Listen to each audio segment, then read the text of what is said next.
Hi everyone, I'm Ms. Chris with the Caldwell Public Library, and March is Women's Herstory Month. So throughout the month, every Thursday, I'm going to share one book to highlight one amazing woman.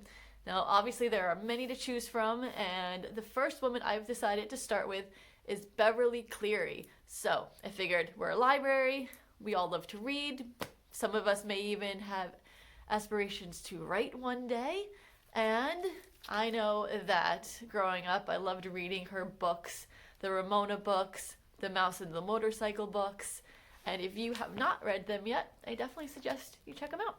So let's get started. So this is Just Like Beverly, a biography of Beverly Cleary. This is written by Vicki Conrad and illustrated by David Hone. And this book is published by Little Bigfoot. Okay. On a farm near Yamhill, Oregon, lived a girl named Beverly Bunn. She had no siblings, and there were no other children nearby, so her playmates were farm animals. She fed baby birds, climbed trees, and followed horses around the fields.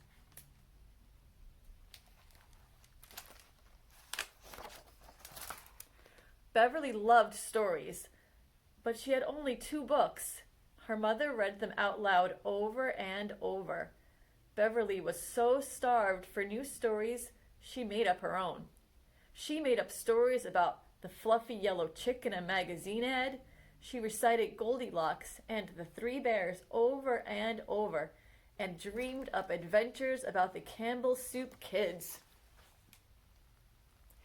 In Yamhill, other children needed books too.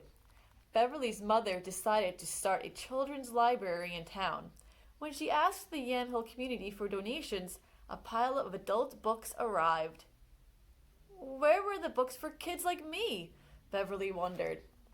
Beverly's mother wrote an article for the newspaper about Yamhill's need for books. To her surprise, crates of books arrived from the State Library of Oregon in Salem. 62 beautiful children's books in a cupboard in an empty room above the bank became Yamhill's first children's library.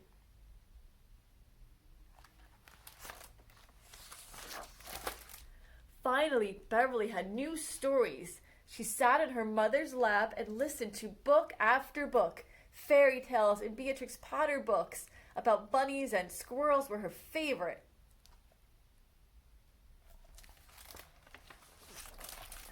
When Beverly turned 6, her family moved to Portland, Oregon. There, she found playmates, neighborhood children just like her. They had games and toys, Parcheesi, Tinker Toys, Old Maid, and dollhouses. Everyone owned roller skates, except Beverly. She sat on the front steps of her house, longing for her own pair. Her father came home from work one day with the perfect gift. At last, Beverly felt like part of the neighborhood, skating up and down the hills with skinned knees.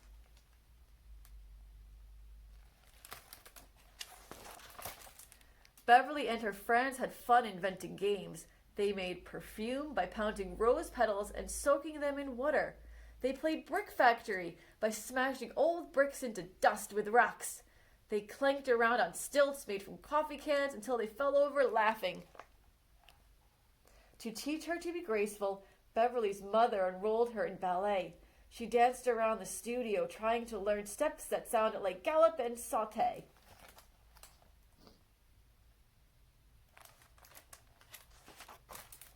Soon it was time for Beverly to attend Fernwood Grammar School.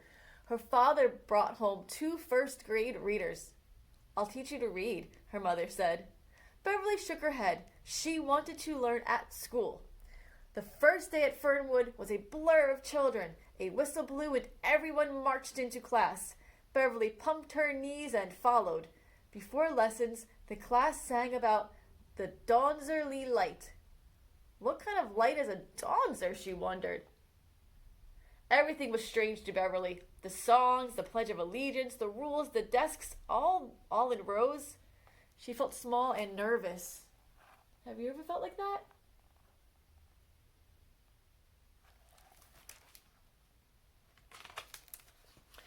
Math lessons were easy for her.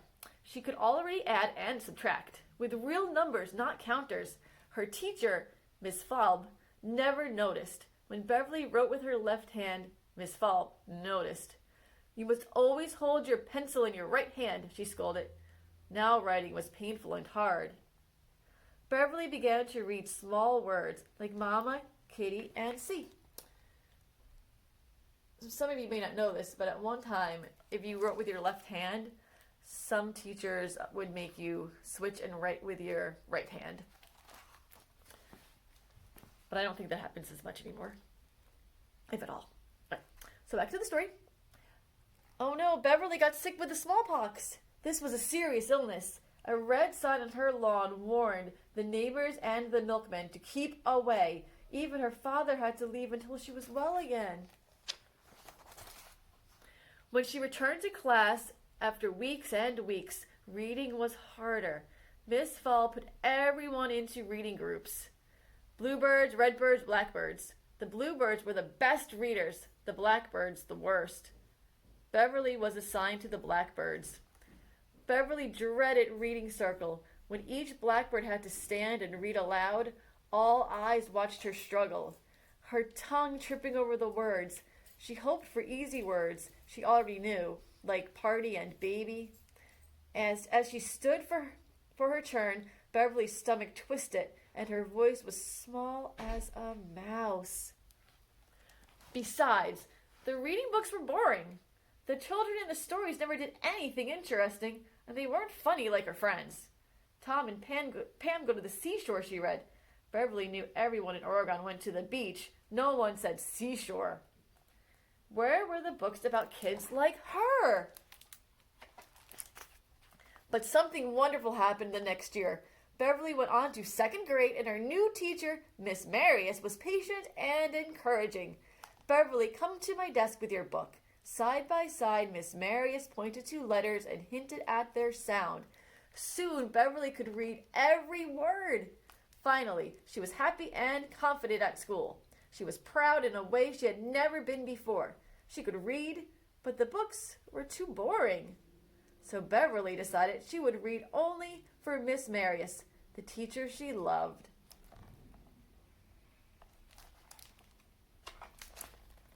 Beverly's love of reading led to writing. A newspaper offered a free book to any child who wrote a review. Her mother suggested she try it. The newspaper gave her the story of Dr. Dolittle. They published her book review in the paper, along with her photograph. Suddenly, Beverly was the school celebrity. When Beverly was in 4th grade, the store across the street from school held an essay contest. The best animal essay would win a $2 prize. Beverly chose an excellent topic, the Oregon beaver, of course. Her father brought home green scratch paper from his job at the bank, and Beverly used it to write her essay.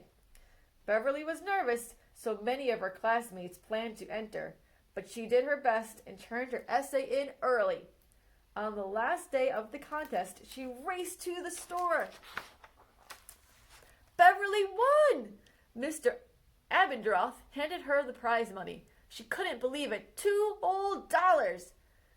You were the only one who entered, he said with a chuckle. Beverly was still thrilled. In fact, she learned a powerful lesson. Try. Anyone can talk about writing, but only those who sit down and do it will succeed.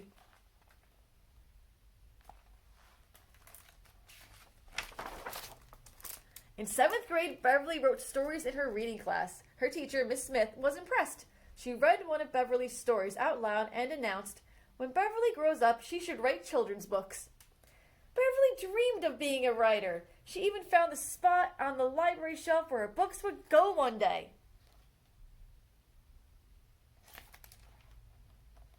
After finishing high school, she went to college in California.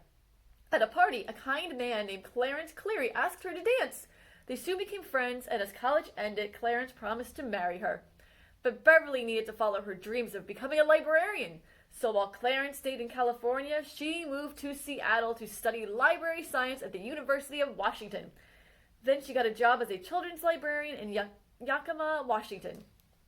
Beverly missed Clarence, but she loved her job. Once a week, a group of rowdy boys came in looking for books. She struggled to find something just right for them. One exasperated boy asked her, "Where are the books about kids like us?" Beverly didn't have an answer. She thought about her own childhood reading boring books. She remembered how she longed for funny stories about children in her neighborhood, children just like her. So with her first paycheck as a librarian, she bought a typewriter to write the stories she wished she had as a girl. But her librarian duties and writing letters to Clarence ate up all of her time. After a year, Clarence came to Yakima and surprised her with a ring. Beverly was overjoyed. They got married and moved to California, where, staying true to her love of books, she worked as an army librarian and bookstore clerk. As Beverly's life changed, she still longed to write her own stories. One day in the closet of their new home, she and Clarence found a ream of paper. "I guess I'll have to write a book," joked Beverly. "Well, why don't you?" asked Clarence quite seriously. Beverly laughed. "We never have any sharp pencils." The next day, Clarence came home with a present. Beverly remembered her lesson from the essay contest. She had to try. She was determined to write a story of her own. As she stared at the paper in the typewriter, she wasn't sure how to begin. Was it all a foolish dream? She thought about the boys at the library. She thought about her childhood. She would write a story she longed for as a child. Beverly remembered hearing a funny story about a boy and his dog riding the streetcar.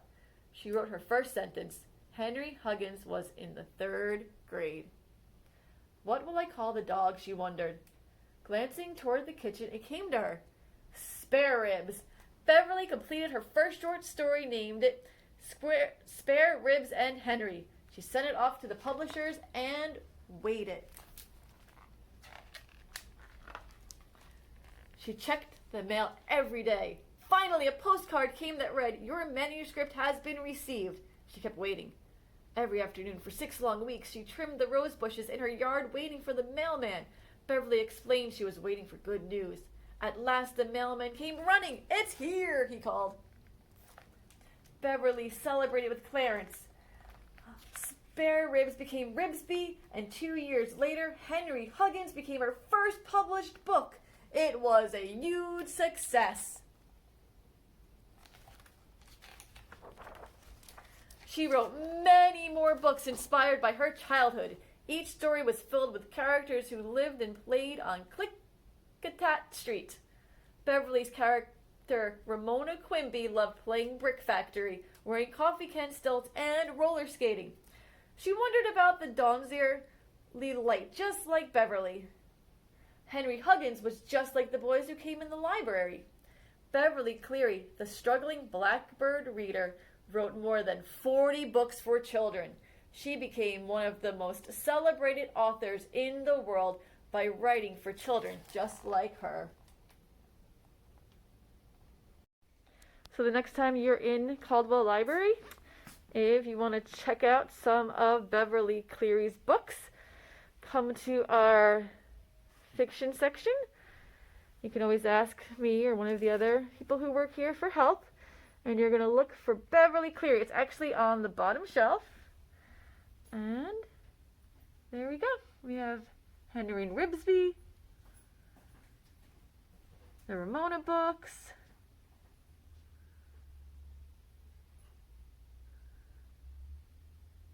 and Mouse and the Motorcycle. And all of our books are alphabetical by the author's last name. So there we have Cleary on the spine label.